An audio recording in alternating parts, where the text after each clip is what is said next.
So today I am starting psychological series, okay, after a little introduction in my last video. तो जो psychological series है, like I said, it will require little bit of more attention by those जो कि या तो repeaters हैं या जिन्होंने साइकोलॉजिकल टेस्ट का प्रिपरेशन किसी कोचिंग इंस्टीट्यूट से किया है या वो सब कुछ जान के किया है जो कि इंटरनेट पर अवेलेबल है. Okay, because what ever you collect through these sources may not be the complete information, और एज ए रिजल्ट जो आपको परफॉर्मेंस आपकी निकल कर आएगी SSB के अंदर, that may not be to your potential. Okay, probably it may be in the wrong direction.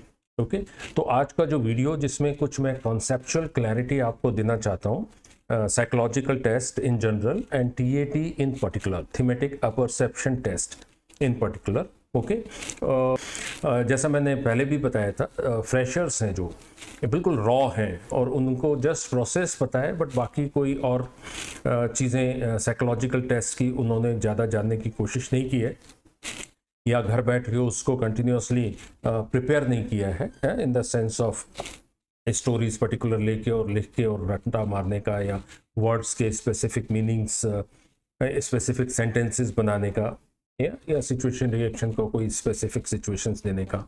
जिन्होंने ये सब कुछ नहीं किया है उनको ये मेरा वीडियो देखने का ज़रूरत नहीं है. This is a caution to them. Okay, I don't want to burden their mind. Let them go absolutely raw, just the process known, and let me tell you, your best potential will come, probably. Okay, so today we are starting with the most important test of psychological test. Okay, thematic apperception test. Okay, thematic apperception test. और psychology का ये क्या कहना चाहिए बहुत important test है. Okay, important in the sense, अगर इस टेस्ट के अंदर आपकी performance up to the mark नहीं रहती है तो आई एम अफ्रेड आप कितना भी अच्छा क्यों ना कर लें WAT में या SRT में, ओके, मुश्किल है कि सिलेक्शन हो पाए. So this is mother of psychological test, this is the parent test. Okay, please remember that. तो इसमें अच्छा करना बहुत बहुत ज़रूरी है, और ये जो टेस्ट है ये थोड़ा महीन है समझने के लिए. ओके, कि क्या कुछ इसके अंदर आपका देखा जा रहा है, क्योंकि जो इसके थ्योरी है वो थोड़ा कॉम्प्लेक्स है, कॉम्प्लिकेटेड है, इतना ईजी नहीं है.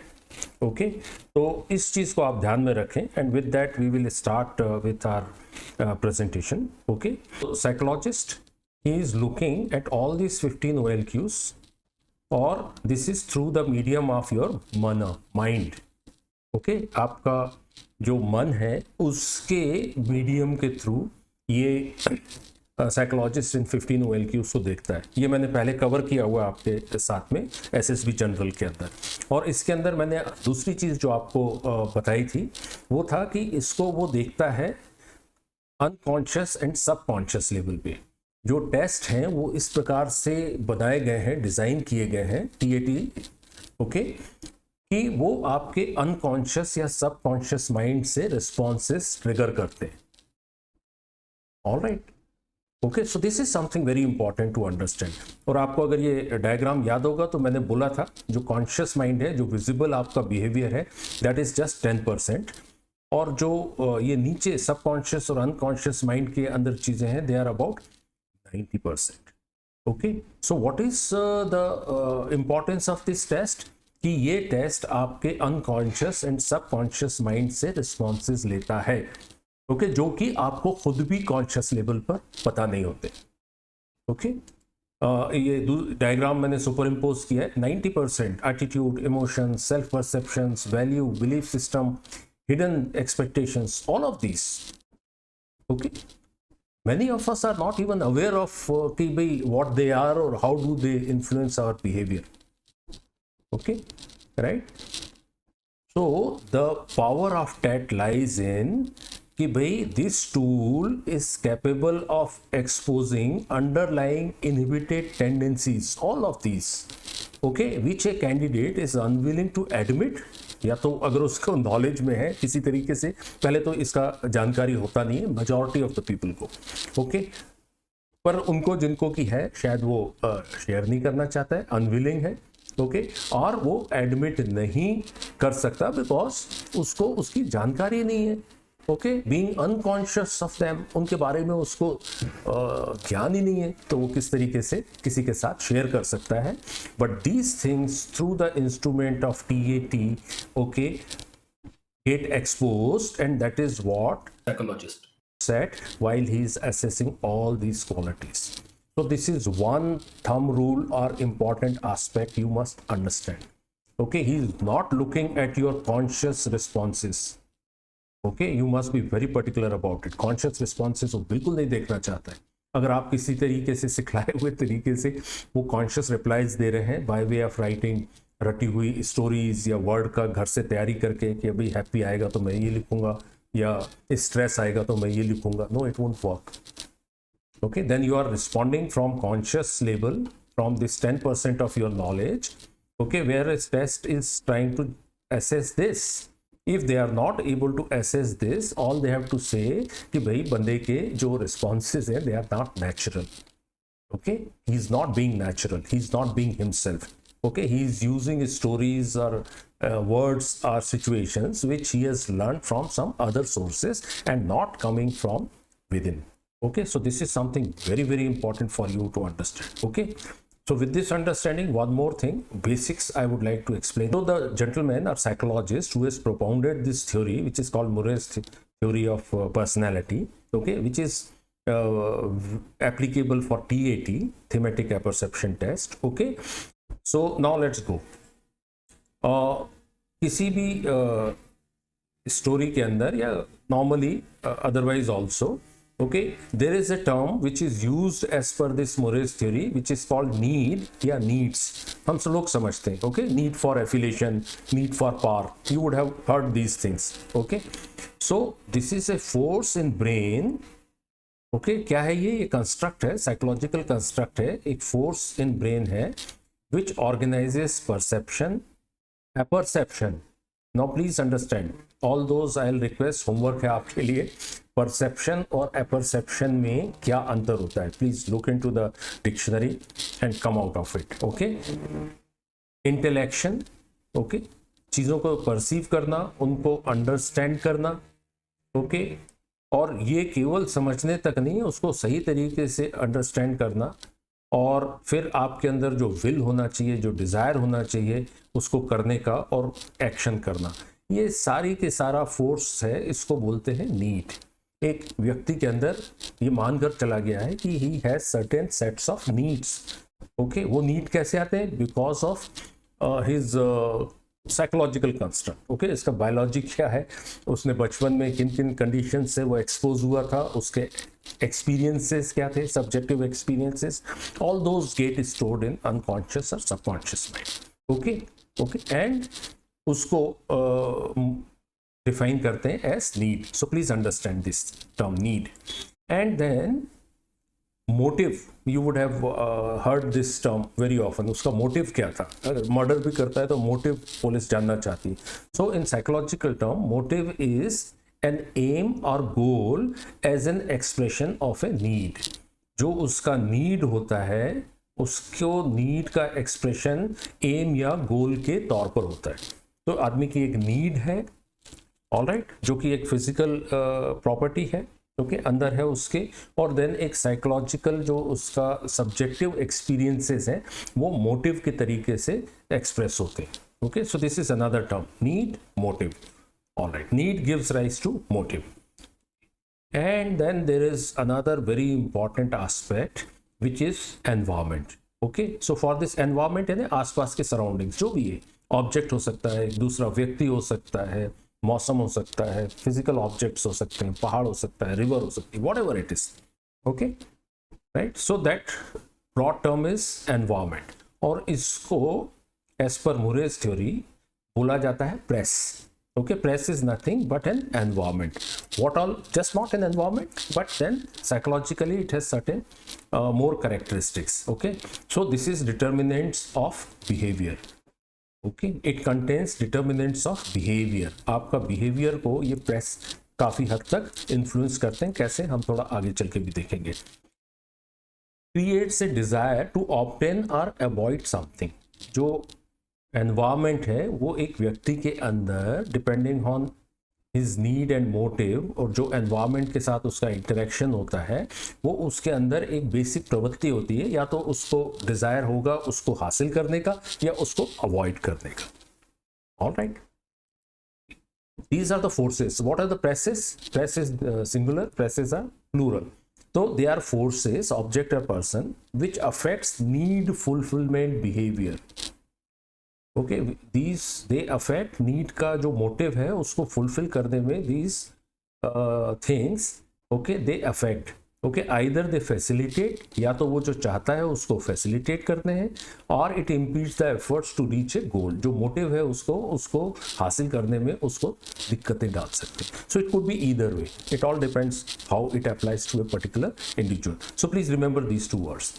Murray's theory, it talks about need, it talks about press. Okay, and now these presses are of two types, alpha and beta. Alpha as the environment exists, जैसा है वो नेचर के मुताबिक जैसा वो है वो उसको बोलते हैं अल्फा प्रेस. और एक टर्म होता है बीटा प्रेस. ओके, इसको बोलते हैं जैसा वो आदमी उसको देखता है, एक्सपीरियंस करता है उस एनवायरनमेंट को, उसको इंटरप्रेट करता है, उसको बोलते हैं beta press. Okay, and this is the press, beta press, which is mostly determinant of your behavior. It is related with your behavior.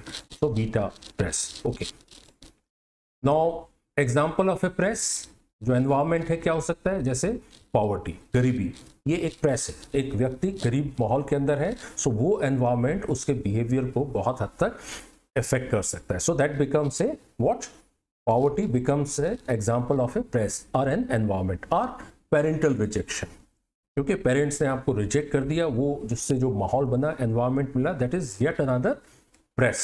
Okay, alright, so much so I hope you don't find it too difficult. Please understand, because it will give lot of clarity to you. Now there is always an interaction between need and press.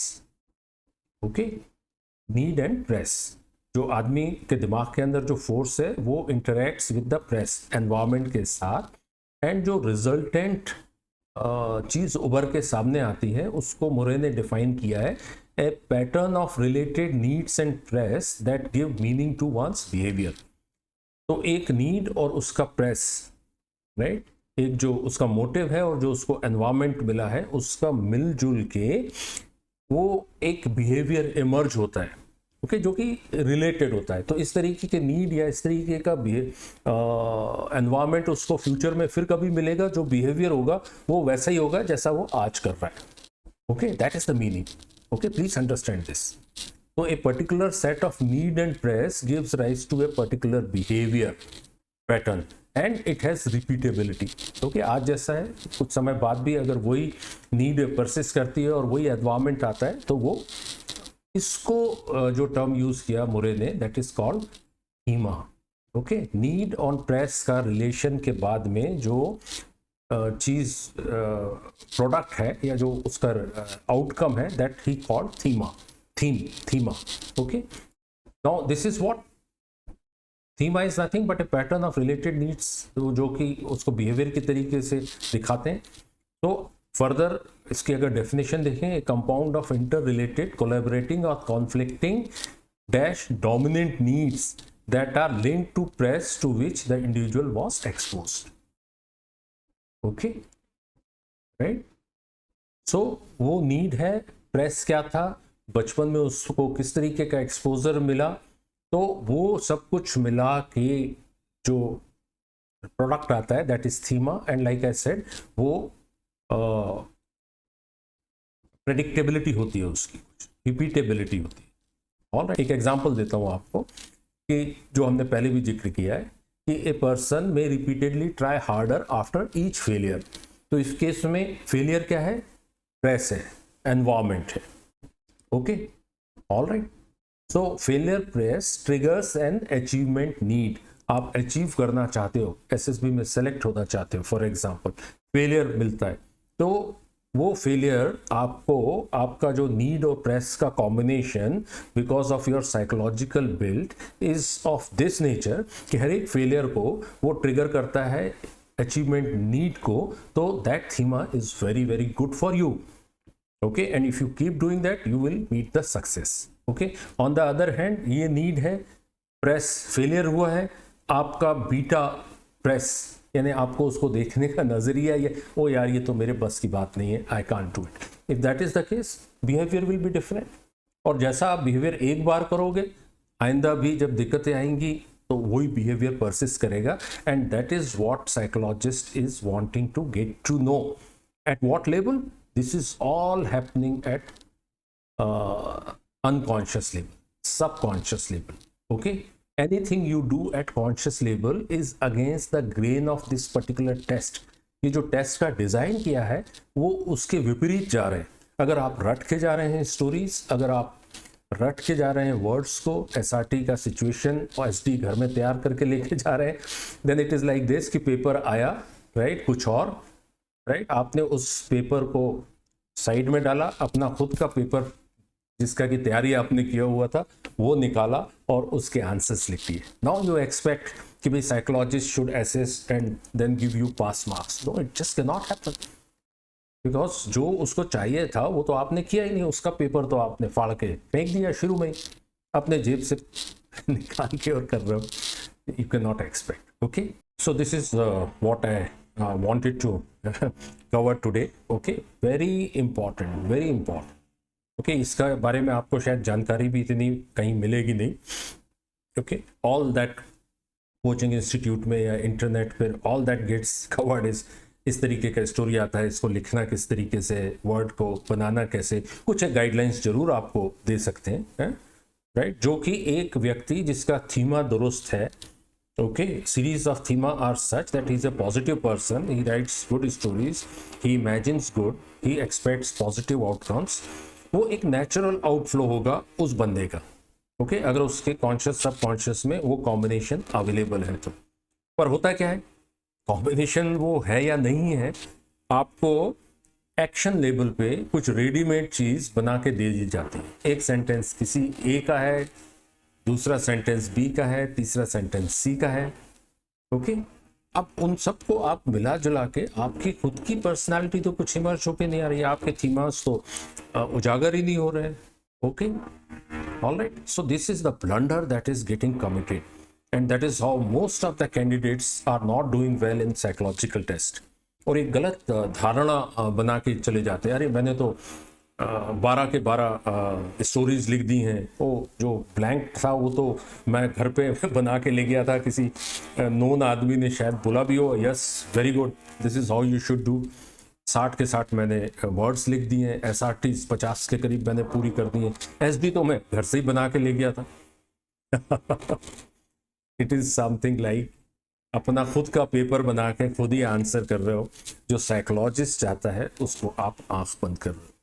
So I think this is very important message I wish to convey to all my candidates, especially those जो कि repeaters हैं, especially those जिन्होंने बहुत ज़्यादा इस lines पे तैयारी कर ली है रटने की या प्री प्रिपेयर्ड आंसर्स करने की.